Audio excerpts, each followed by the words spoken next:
kepolisian atas kasus kematian diplomat muda Arya Daru yang selama ini ditunggu-tunggu akhirnya muncul ke publik. Kita tentu menghargai kinerja kepolisian, mengapresiasi apa yang sudah dilakukan kepolisian sampai 3 minggu ini berhasil mengungkap kasus kematiannya. Namun tentu rilis ini masih belum sepenuhnya menjawab berbagai pertanyaan yang muncul di publik.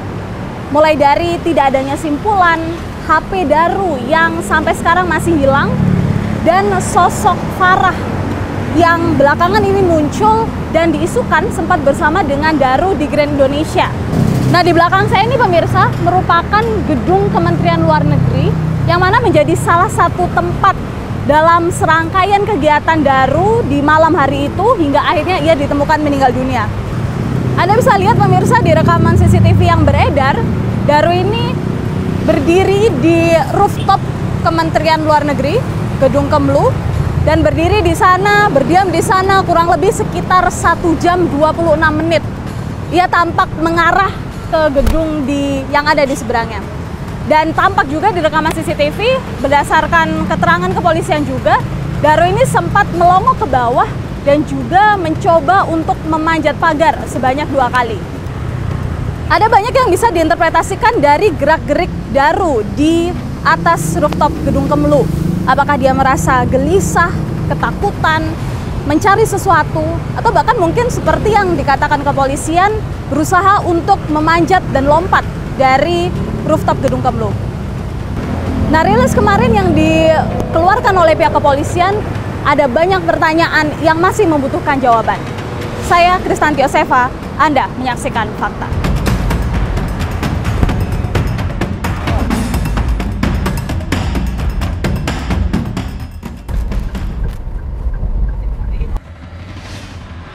Dikit. Enggak apa-apa juga. Oke. Soalnya kan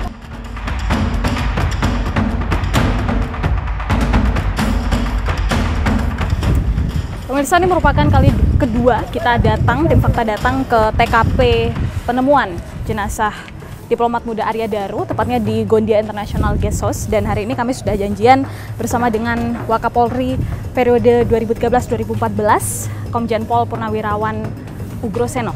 Kita akan bersama-sama dengan beliau nanti mencoba izin masuk ke dalam. Selamat sore, Pak Ugro. Selamat sore. Ya. Izin kami juga ikut masuk ke dalam nanti bisa, Pak? Bisa. Oke, boleh. Kita coba Izin. untuk bertemu dengan penjaganya ya, dengan Pak Sis ya. Pak Sis.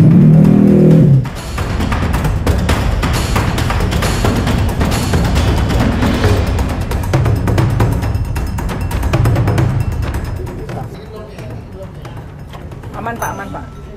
Sampai nomor HP-nya berapa? Kayaknya Pak. Minta nomor Pak.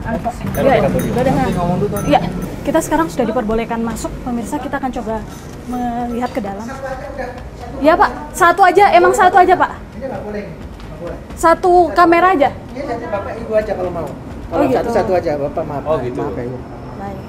Tapi kalau untuk direkam Pak, kan kita Enggak, pakai berdua. HP aja kalau mau. Oh begitu. Kalau di sini aja ya Pak ya? Bapak itu udah dikasih ini loh ke sini. Siap. Jadi saya Iya. ini loh. Maaf. Ya, nggak usah ke dalam Pak, mungkin di sini aja sama Pak Sis ya? Ya, oke. Pak, ya.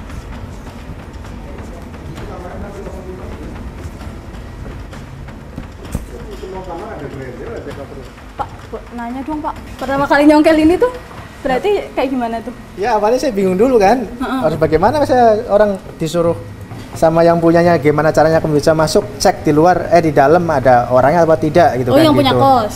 Kan udah ada dua sama yang istrinya sebenarnya dari awal sama istrinya suruh didobrak itu. Suruh masuk Pak, dobrak aja, saya siap ganti kerusakannya kata istrinya. Ntar dulu Bu, saya izin dulu sama yang pemilik kosan gitu kan. Soalnya saya udah khawatir banget Pak katanya gitu istrinya kan gitu. Saya suruh dobrak istrinya, terus tapi saya izin dulu sama pemilik kosnya. Gitu Itu kan. malam ya istrinya minta dobrak Pak? Dobrak itu siang udah jam 7. Oh 7 pagi. Iya, dari jam setengah 1 telepon 2 kali. Jam 5 itu sekali, terus telepon terus dia.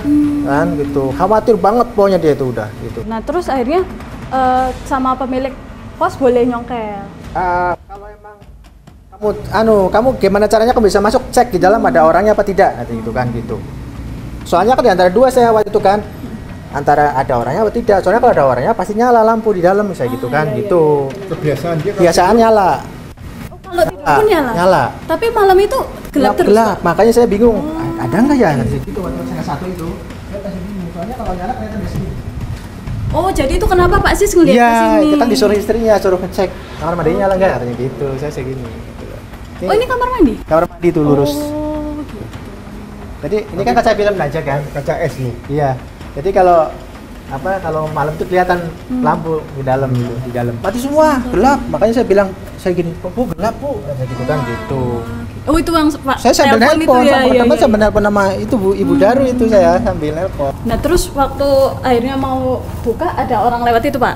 Enggak, tadinya kan saya lagi bingung nih. Saya harus gimana nih ya? Ketok-ketok nggak ada suara. Itu kan, sedangkan ibunya nelpon saya terus itu kan. Akhirnya lagi bingung. Penghuni 106 tanya, ada apa Mas Sis? Kayak orang bingung.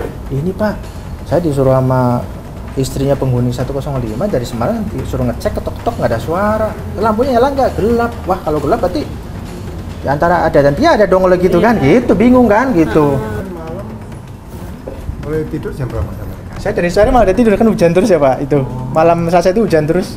Makanya saya pakai sarung habis sholat Isya itu kan. Saya masih pakai sarung itu. Saya rebahan langsung tidur itu. Tiduran sampai itu kalau nggak ditelepon sama istrinya almarhum juga saya nggak bangun itu sebenarnya itu. Oh, bangun-bangun ya jam 1:30 itu, Setengah satu Pak? itu kaget saya dengan telepon saya bunyi kan gitu. Jadi nggak sempat lihat dia yang pas Mas Daru buang sampah atau Itu lagi makan? enggak. Itu nggak ketemu Itu ya? kan dari sore udah tidur sih. Iya.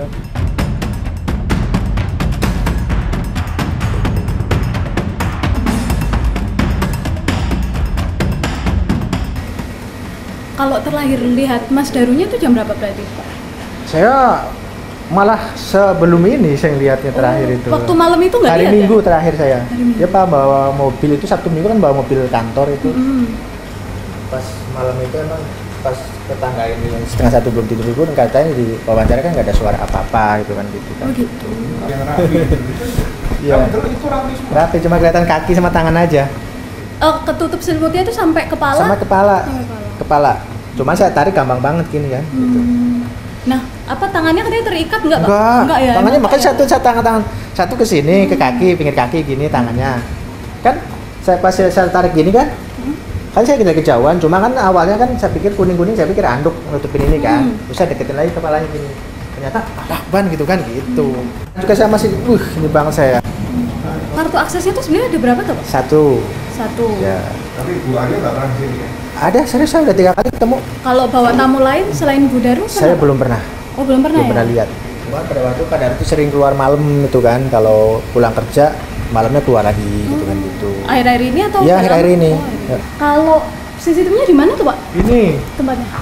satu Oh, ini satu CCTV. ini satu yang suka ke kamar Oh, ini yang arah ke kamar ya. ini juga kelihatan sih kalau ini itu yang kesini satu tuh yang lurus tuh Nah, kalau posisinya emang kayak gini atau Gitu. emang dari awal kayak gini? Iya, gitu. Itu kelihatan pintu sama jendelanya nggak, Pak? Ya, Jendelanya Mas Daru?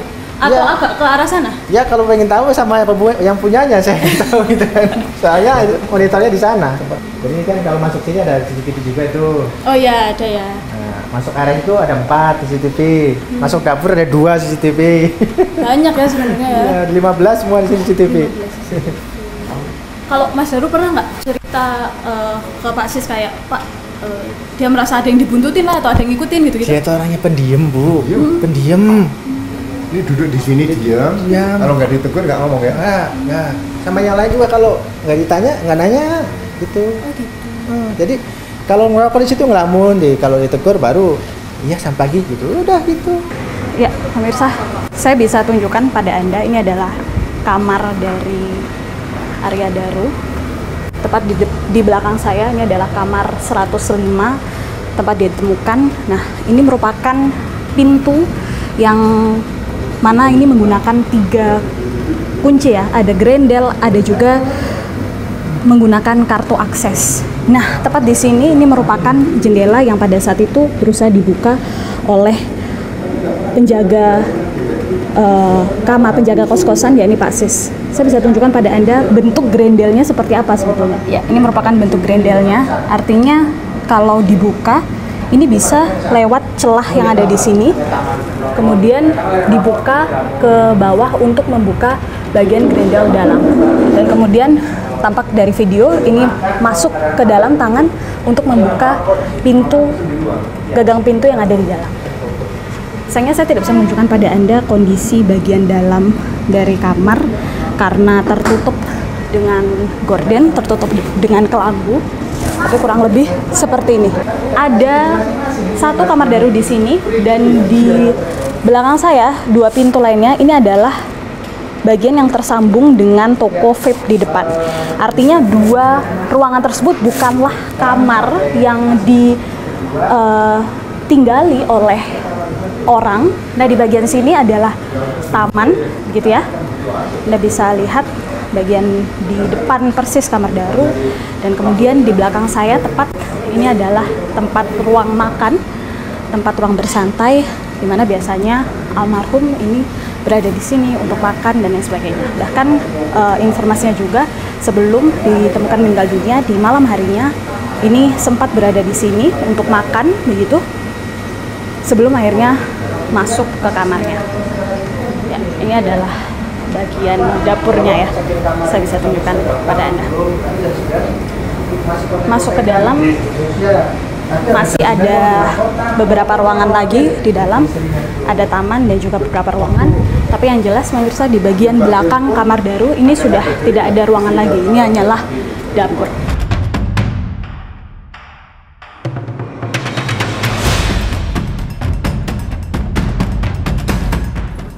Oh ya, udah berapa lama Mas Daru di sini, Pak?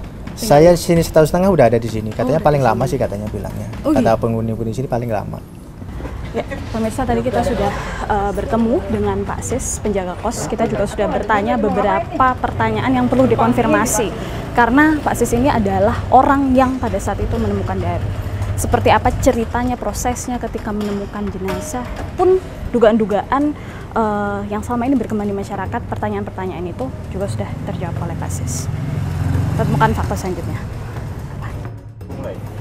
Pak Ugro Padari ini datang ke sini, kita tahu bahwa kemarin pihak PMJ ya, Polda Metro sudah merilis hasil penyelidikan sampai sejauh ini. Tadi kita sudah masuk ke dalam melihat sendiri seperti apa kondisinya. Dari semua yang sudah kita lihat dan juga penjelasan dari penjaga, apa yang bisa Bapak simpulkan sampai sejauh ini? Terutama juga terkait dengan jendela tadi ya, di mana kita melihat juga. Nah, ini ada permintaan dari istrinya almarhum supaya kalau bisa dibuka paksa, nanti kalau rusak dia perbaiki misalnya gitu, seperti itu. Jadi ingin melihat mengkondisikan, namanya istri kan khawatir ya, khawatir suaminya ada apa-apa.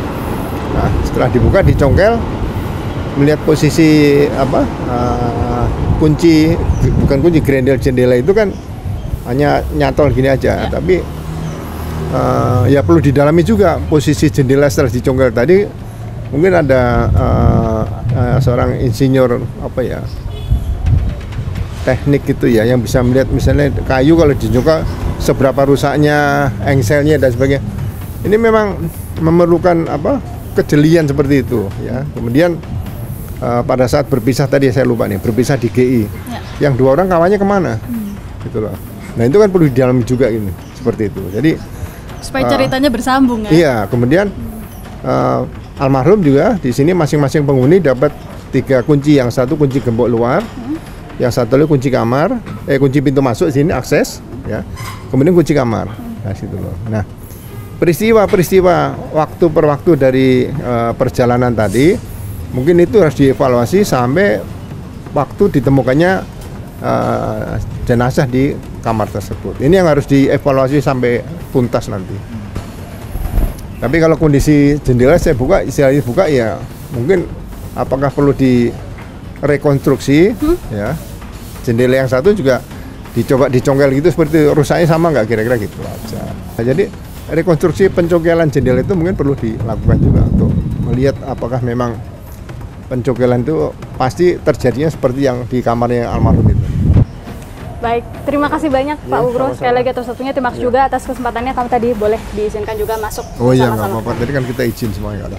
Baik. Terima kasih sekali lagi Pak, selamat sore. Apakah lebih pada tekanan pekerjaan atau pada tekanan personal? Artinya kalau bicara tekanan ya tentu dari